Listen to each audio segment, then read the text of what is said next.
In relation to dentists, they've been saying they're getting a lot of case, and pregnancy services is a lot of where migrants have come in and using NHS services where they're having where they, you know, for maternity services. Quite often they haven't accessed any antenatal care, and that's problematic, and we need to address those issues to make sure that not only is that better, isn't it, because it's cheaper to give people good primary care and preventative medicine than it is to deal with problems when they arise and become quite acute. So I think that's an exciting opportunity for influencing the Labour Party policy on that, which is good. Next thing I'm going to ask the Liberals, what's your view on this? The simple answer, Tom, is no, Bevan was absolutely right. It doesn't make any sense at all. The thing is more complex than that, as you know.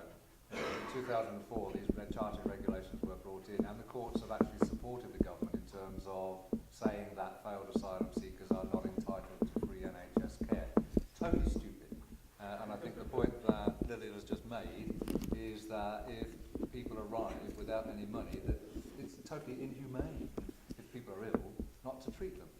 And there hasn't been, and the point you make, Tom, is absolutely valid, and I've read some of the papers that you've done, there hasn't been a proper cost analysis, cost-benefit of analysis, to say whether or not it is actually worth the process of trying to charge and whether the cost of doing that costs more than the money you get back. There are all sorts of other exemptions, of course. We do have, and it's probably right, that we have a reciprocal arrangement within the EU where we charge them back for costs for treating people from the EU. It doesn't make any sense to me that one of the exemptions where you don't charge is for the first consultation when somebody thinks they've got AIDS. But the first consultation and counselling, after that, you charge them if they're not one of the categories. How silly is that? The point you made about family planning, actually family planning is exempt from charging, I understand. What is silly is that for the last 4 or 5 years, this organisation, amongst others, has been trying to ask what the results of the consultation with various people have been. And I know you actually managed to extract a lot of the consultation from people who were prepared to give it to you. The government hasn't been prepared to give it to you. But you've managed to extract a lot of the consultation from people that made representations to the government, and all that you've extracted says that it is a silly idea. It doesn't make sense. It doesn't make sense financially. It doesn't make sense medically, and it doesn't make sense from the point of view of humanity.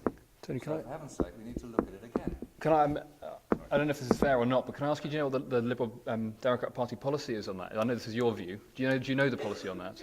On this issue? I couldn't find it, I'm sorry, but I've given you my view, which I think... I'm sure I trust you'll take that forward to the party. And UKIP, what's your view towards... Well, in actual fact, that opens up a completely different question, doesn't it? We have thousands of people coming to this country. They don't even have the passport control. They're not checked for their health or nothing else, or whether they can sustain themselves or whether they can't. And I think, quite truthfully, that the very fact that they can come here and get everything for totally free is wrong. We need some border control. I'm not saying that we should stop it. We're talking here about asylum seekers, not migrants, not all migrants. I want to just make that clear. That's the question. Asylum seekers alone. Well, asylum seekers, of course, we can't let them die in the streets.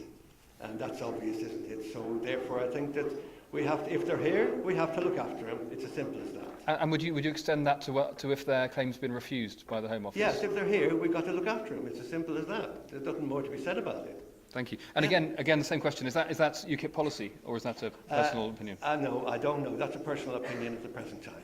Thank you very much. Thank you. Tony, you wanted to come back to something there? Yeah, the only point I was going to make is I don't think it's appropriate to ask the NHS to... Thank you for your views. A question and a comment. We've had a long discussion this afternoon about the healthcare of asylum seekers and refugees. One ray of hope for me as a doctor is that the Welsh Assembly made a clear-cut decision on the 15th of July this year that all asylum seekers, whether refused or otherwise, had full access to primary and secondary NHS care. A BBC report on the same day said that Scotland has a broadly similar hospitable attitude to asylum seekers with respect to health issues. I'm just wondering when England will follow suit, and what your personal views are on that, and what your party political views are with respect to that groundbreaking decision by the Welsh Assembly. Thank you. Particularly about when the UK, when England will join the Welsh and the Scottish in effectively doing what we've been talking about, which is providing free healthcare for asylum seekers at all stages, including after their claim has been refused. We gather already that the UKIP will introduce that. Well, if you're in charge, they will. Yes. When Liberal Democrats, I think that it will depend on the result of the next general election, of course. I think that the sort of pressure you're bringing to bear and the sort of responses you're getting from panellists today says that you're building up a groundswell of opinion, and I don't think that the government will be able to resist it for very long, to be honest. And Lillian? Well, I think that probably depends on the outcome of that general election, to be quite honest. I mean, I think what happens in Wales and Scotland obviously will have an influence on what happens in the English Parliament and what decisions that we take for the whole UK.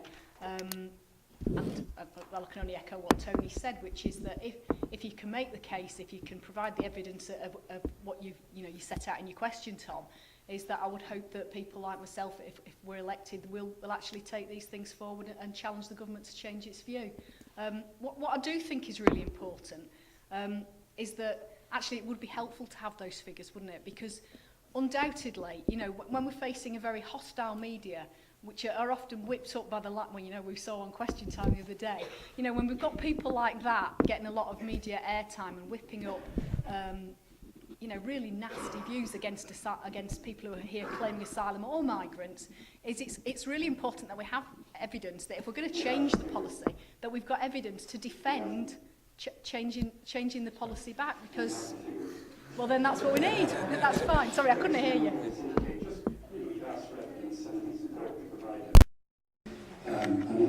There's a humanitarian argument and there's a financial argument.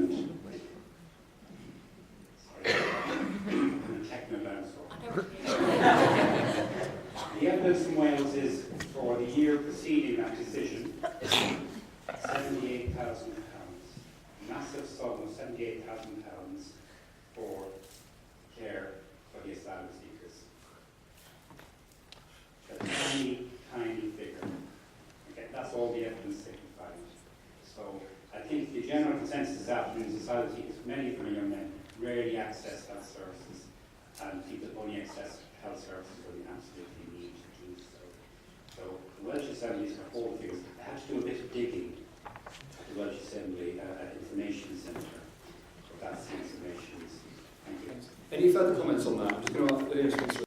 Get the microphone to the back there. Shall I wait? Yeah, no, go. Respond to that directly. The only thing I was going to say, I mean, I appreciate you saying that the figure in respect of Wales is 78,000, but it isn't going to be that figure for England, is it? I mean, we've got to accept that most asylum seekers will not be settling in Wales, and this will be it must be a far bigger issue. I'm sure the Welsh will get upset about that.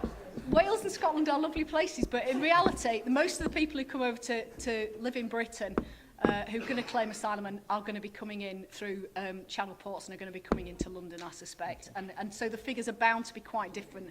And if we want to have credible evidence, we've got to find a way of getting more information, I think. Absolutely. I think we all agree the evidence needs to be there, and I think probably the dispersal